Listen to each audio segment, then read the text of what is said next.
దయచేసి ఆపండి. ఇన్ఫ్లుయెన్సర్లకు ఎయిరిండియా బాధిత కుటుంబం విజ్ఞప్తి. అహ్మదాబాద్ నుంచి లండన్కు బయలుదేరిన ఎయిరిండియా విమాన ప్రమాద ఘటనలో 241 మంది విమాన ప్రయాణికులు, సిబ్బంది ప్రాణాలు కోల్పోయిన విషయానికి తెలిసిందే. ఓవైపు ప్రమాదంలో తమ వారు ప్రాణాలు కోల్పోయారనే షాక్ నుంచి ఇప్పటికీ వారి కుటుంబ సభ్యులు తేరుకోలేకపోతున్నారు.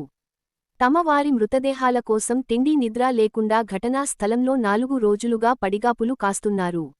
మరోవైపు మృతులకు సంబంధించిన ఫోటోలు, పలు వీడియోలను ఉపయోగించుకొని పలువురు ఇన్ఫ్లుయెన్సర్లు తప్పుడు సమాచారాన్ని వ్యాప్తి చేస్తుండడంతో విసుగు చెందిన మృతుల కుటుంబ సభ్యులు ఇన్ఫ్లుయెన్సర్లపై ఆగ్రహం వ్యక్తం చేస్తున్నారు. రాజస్థాన్లోని బాన్స్వాడకు చెందిన డాక్టర్ కోమి వ్యాస్ భార్యాపిల్లలతో విమాన ప్రమాదంలో మృతి చెందిన విషయానికి తెలిసిందే. వారి కుటుంబానికి చెందిన ఫేక్ ఫోటోలను పలువురు నెటిజన్లు, ఇన్ఫ్లుయెన్సర్లు సోషల్ మీడియాలో షేర్ చేస్తున్నారని కోమి వ్యాస్ బంధువు కుల్దీప్ భట్ ఆరోపించారు. లైక్స్, వ్యూస్ కోసం ప్రమాద ఘటనకు సంబంధించిన వీడియోలను దుర్వినియోగం చేస్తున్నారని ఆరోపించారు. మా కుటుంబానికి వచ్చిన కష్టంతో ఇప్పటికే మేమంతా మానసికంగా కుంగిపోయి ఉన్నాం.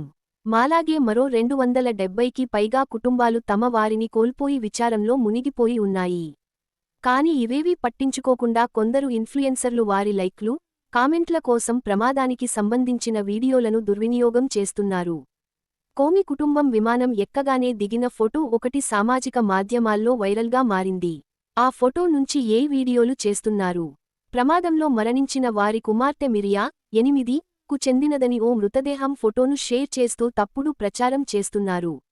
ఆమెకు దహన సంస్కారాలు చేస్తున్నట్లు మరికొన్ని వీడియోలు కూడా పెడుతున్నారు. చిన్నారి శరీరం పూర్తిగా కాలి బూడిదయిందని వదంతులు సృష్టిస్తున్నారు. కోమి పేరుతో నకిలీ సోషల్ మీడియా ఖాతాలు తెరిచి వారి ఫోటోలు దుర్వినియోగం చేస్తున్నారు. ఇప్పటివరకు వారి మృతదేహాలు కూడా దొరకకపోవడంతో శోకసంద్రంలో మునిగిపోయి ఉన్నాము. లైకుల కోసం తప్పుడు ప్రచారాలు వ్యాప్తి చేస్తూ మమ్మల్ని మరింత క్షోభకు గురిచేయకండి అని విజ్ఞప్తి చేశారు. గురువారం మధ్యాహ్నం 1:38 గంటలకు అహ్మదాబాద్ నుంచి లండన్ బయల్దేరిన ఎయిరిండియా బోయింగ్ 787 నుండి 8 డ్రీమ్లైనర్ విమాన ప్రమాదానికి గురైన సంగతి తెలిసిందే. టేకాఫ్ అయిన క్షణాల్లోనే విమానాశ్రయానికి సమీపంలో ఉన్న వైద్యులు, నర్సింగ్ సిబ్బంది నివాస ప్రాంతం వద్ద కూలిపోవడంతో మొత్తం 274 మంది మృతి చెందారు. రాజస్థాన్కు చెందిన డాక్టర్ కోమి వ్యాస్ ఇటీవలే లండన్కు వెళ్లారు.